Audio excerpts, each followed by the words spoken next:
Guys, vlog to kung paano magluto ng spaghetti. Ito ay family recipe spaghetti. Natutunan ko to sa parents ko kung paano sila magluto ng spaghetti. Of course, iba to sa mga pagluluto ng spaghetti na nalalaman natin sa ibang bahay. But ito, sarili namin itong style. So, after pabukalan yung spaghetti, ito na siya guys.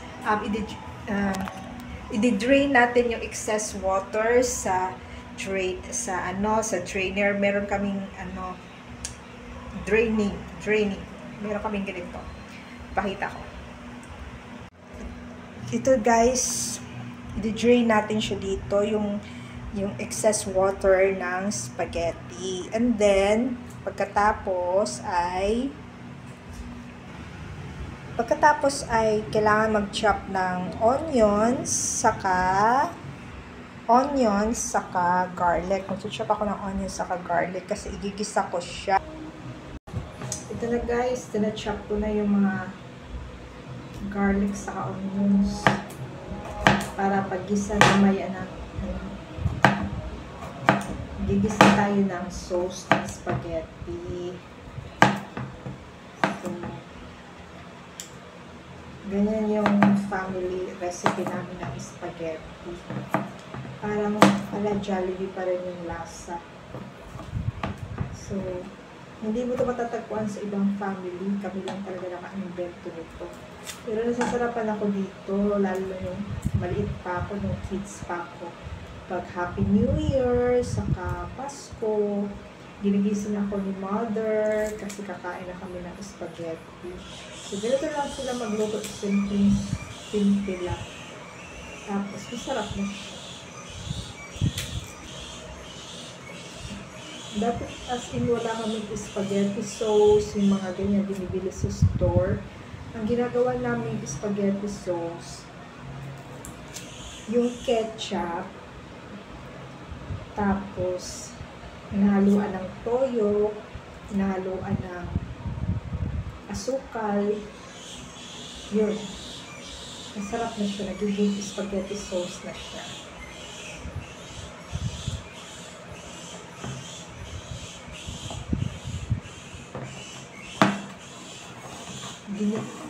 Gigisa mo na yung sibuyas saka bawang sa mantika. Siyempre kayo dyan, mga expert kayo magluto ng spaghetti. Pero kasi ito, family recipe namin ito.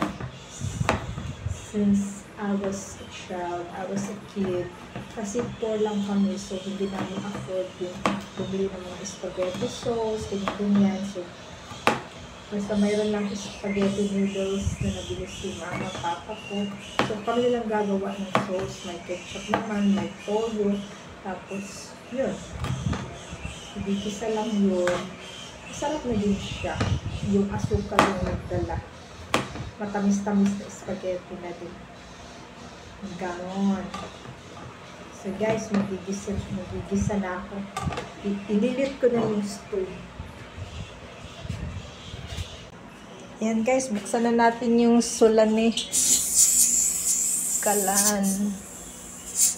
Open the kalan. And then, kuha ng posporo. Wait lang ha.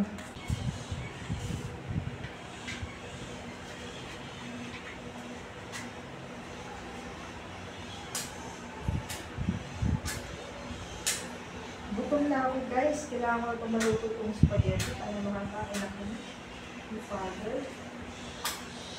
Kasi walang ulam, so spaghetti na lang. At least, ano na siya. May carbohydrates na siya. So, dito na sa ulam. Kung mga tipid, magluto ka na ng spaghetti. Hindi na kailangan ulam.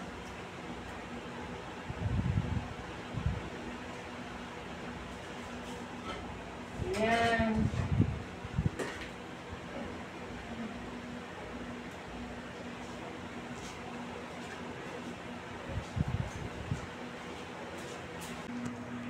Guys, lagyan lang natin ng mantika yung kawali. lalagyan ng mantika ang kawali. Kasi nga guys, magigisa tayo, diba? So, kailangan natin ng mantika.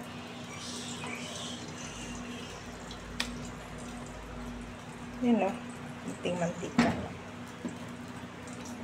Turo ng mother ko, unahin daw ihulog ang sibuyas.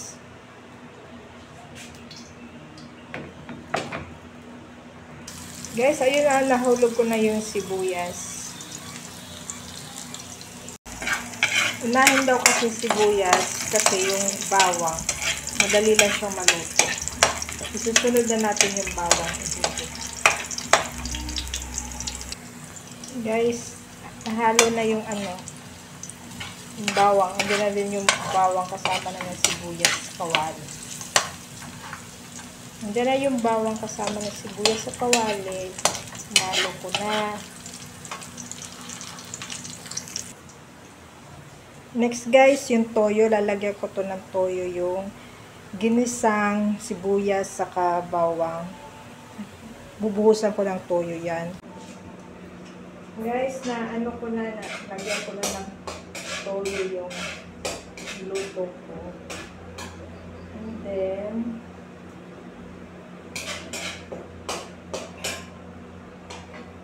asukal. Buhusan natin ang asukal, guys. Pagkatapos asukal, ito yung asukal.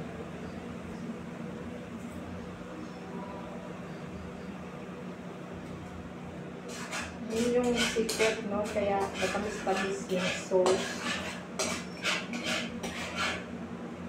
Lagyan lang ng asukal.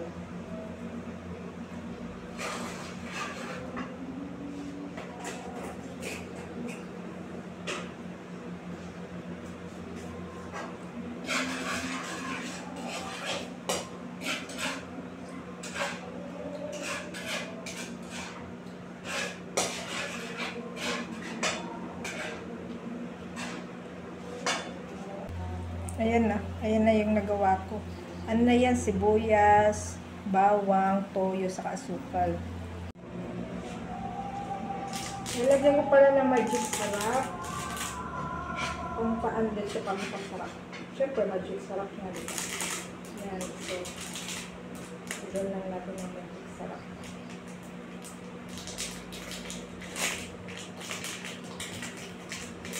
Para masarap talaga yung spaghetti.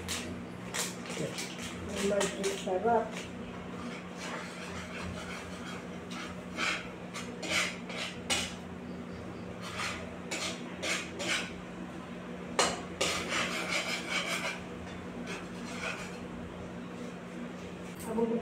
Bukasan ko na yung bago kong biling ketchup. Lagyan ng ketchup.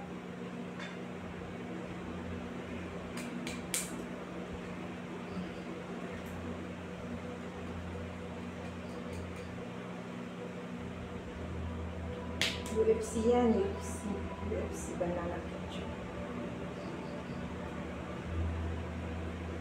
Ang sarap yung UFC, guys. Sarap yung mga prito-prito. Sarap siya.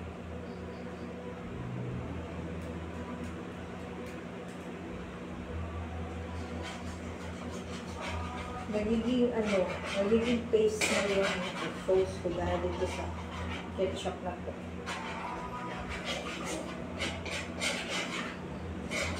Then yung improvise na spaghetti sauce. Hindi pa uso dati yung mga pakete ng spaghetti sauce. Gumagawa lang talaga kami ng sarili ng sauce.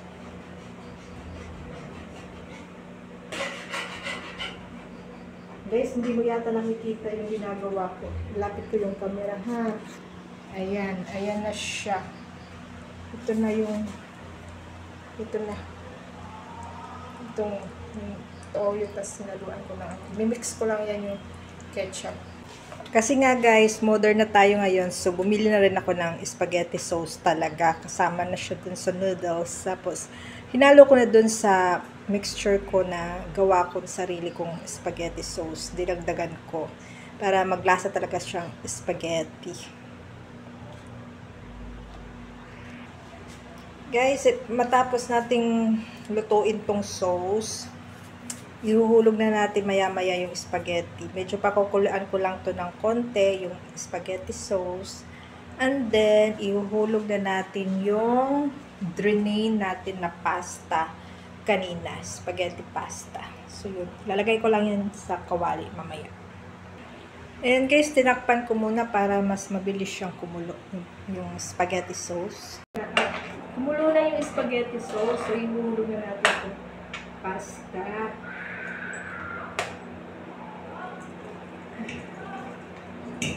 Ayan.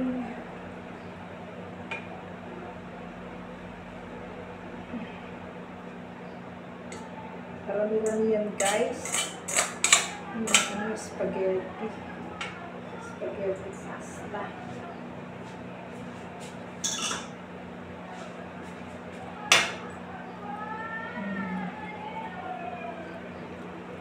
Ihalo lang natin dito sa sauce. Yung spaghetti. Mix lang siya, guys. Sarap na yun, guys. Diba? Ganun lang kadali magluto ng spaghetti.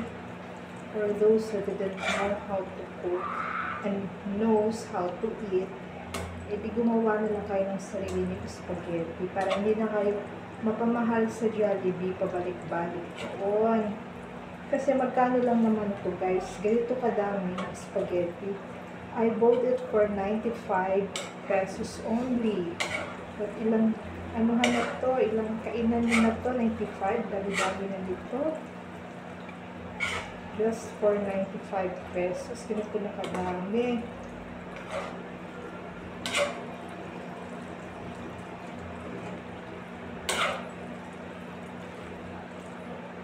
Wala lang atong karne-karne.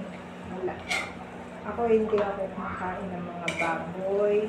Kaya wala siyang hotdog or giniling, something ganyan. Wala. Pero masarap na din siya. Throw, ano lang, ketchup, toyo, asukal, and then spaghetti sauce yun. Nagdala na sila itong asukal kasi matamis na spaghetti ko. Parang ngayon siyang Jollibee style. Ito na yung hapunan namin ni Father. So, hindi mo na kailangan ng ulam. Kasi solve ka na nito. Carbohydrates din naman ito eh.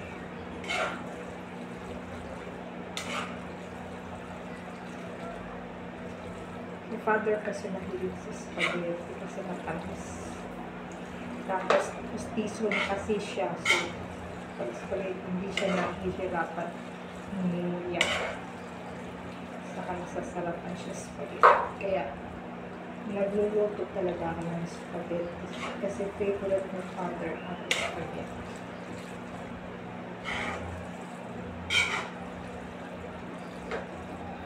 So guys, na-mix na natin ito ng maigi. Tatakpan ko na lang para maluto na yung spaghetti with sauce. Spaghetti pasta with sauce. Ganito yung style sa amin. Sa ibang family, iba din natin pagluto nila ng spaghetti. Pero ito yung recipe ng parents ko. At nasasarapan naman ako. So, I'm doing it again.